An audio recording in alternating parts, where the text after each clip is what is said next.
존경하는 국민 여러분, 그리고 더불어민주당, 국민의힘, 조국혁신당을 포함한 국회의원 여러분, 오늘 저는 정부가 추가 경정 예산안을 편성한 이유와 주요 내용을 직접 설명드리고 국회 협조를 구하고자 이 자리에 왔습니다. 인수위원회도 없이 출범한 정부가 시급하게 추가 경정 예산안을 편성한 이유는 우리 경제가 처한 상황이 그만큼 절박하기 때문입니다. 지금 우리 대한민국은 매우 엄중한 시기를 지나고 있습니다. 수출 회복이 더딘 가운데 내수마저 어려움을 겪고 있습니다.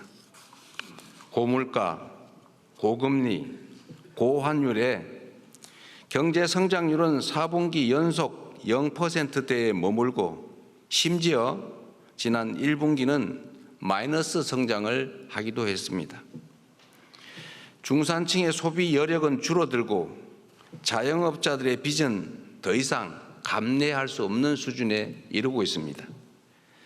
세부 경제 지표를 살펴보면 민생의 어려움이 더욱 여실히 드러납니다. 올 초까지 소비, 투자 심리 모두 악화 일로입니다.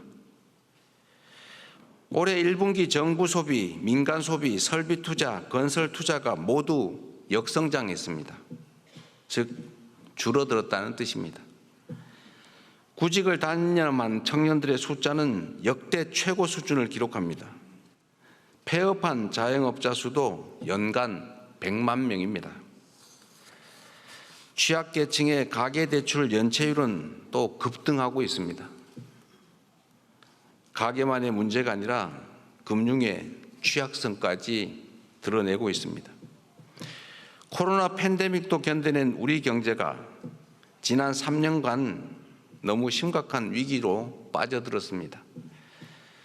특히 지난 12.3 불법 비상계엄은 가뜩이나 침체된 내수 경기에 치명타를 가했습니다.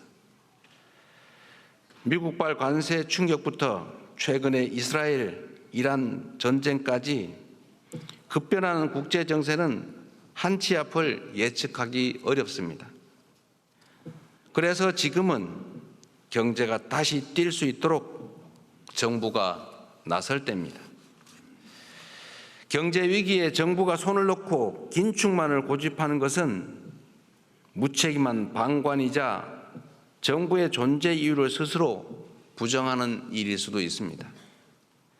정부의 가장 큰 책무는 바로 국민의 삶을 지키는 일 아니겠습니까?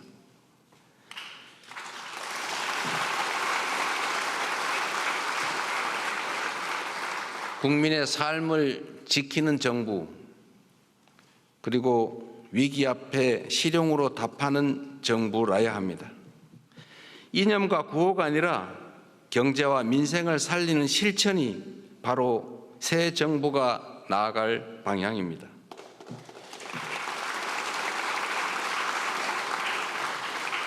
국민 여러분, 그리고 국회의원 여러분, 경제는 타이밍이라고 합니다.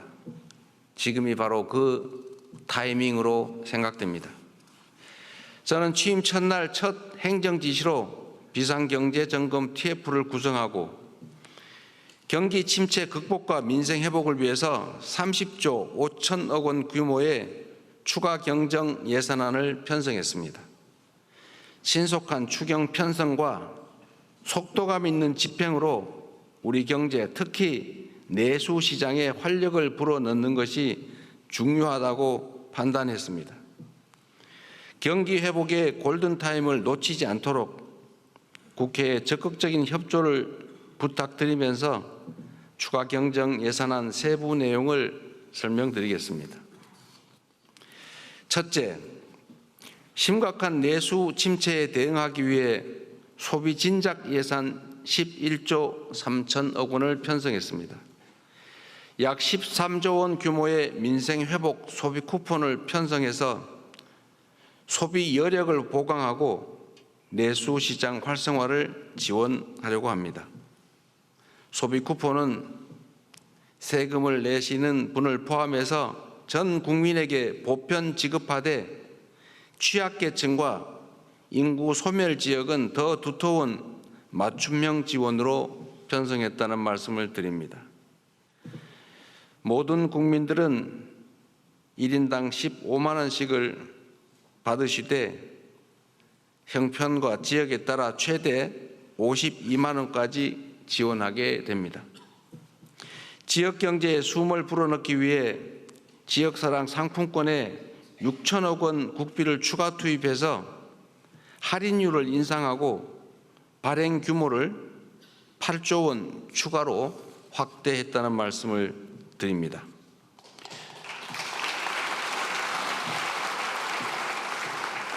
소비 쿠폰과 지역사랑 상품권은 지방을 더 지원한다는 새 정부의 철학에 따라 지방에 더 많은 국비를 편성했다는 말씀을 드립니다.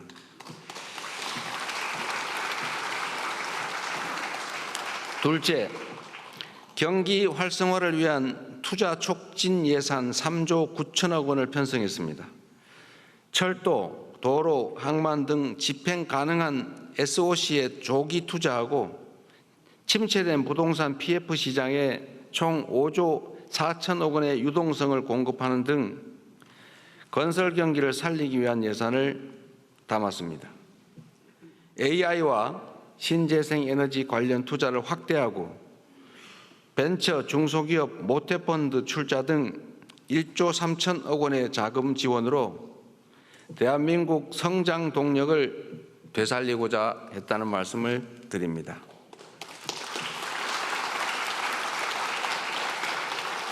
셋째로 소상공인, 취약계층 등을 지원하는 민생안정 예산을 5조 원 담았습니다. 같은 경제 위기 상황이라도 고통의 무게는 같지 않습니다. 코로나 팬데믹 위기부터 12.3 불법 비상계엄까지 극심한 고통을 겪고 계신 소상공인, 자영업자, 취약계층을 위한 특단의 대책이 필요합니다. 새 정부는 빚을 갚을 여력이 없는 취약차주 113만 명의 장기 연체 채권을 소각하겠습니다. 7년 이상 연체된 5천만 원 이하 채무를 정리해서 사실상 파산 상태로 상환 능력을 상실한 분들이 다시 정상적인 경제 활동에 복귀할 수 있는 기회를 부여해 드리려고 합니다. 성실하게 상환 중인 소상공인 여러분들에게는 분할 상환 기간을 확대하고 이자를 추가 감면할 것입니다. 폐업 소상공인의 재기 지원을 위해서 폐업 지원금도 인상합니다. 구직급여와 국민 취업 지원제도 확대 등 고용 안전망 구축에도 1조 6천억 원을 편성했습니다.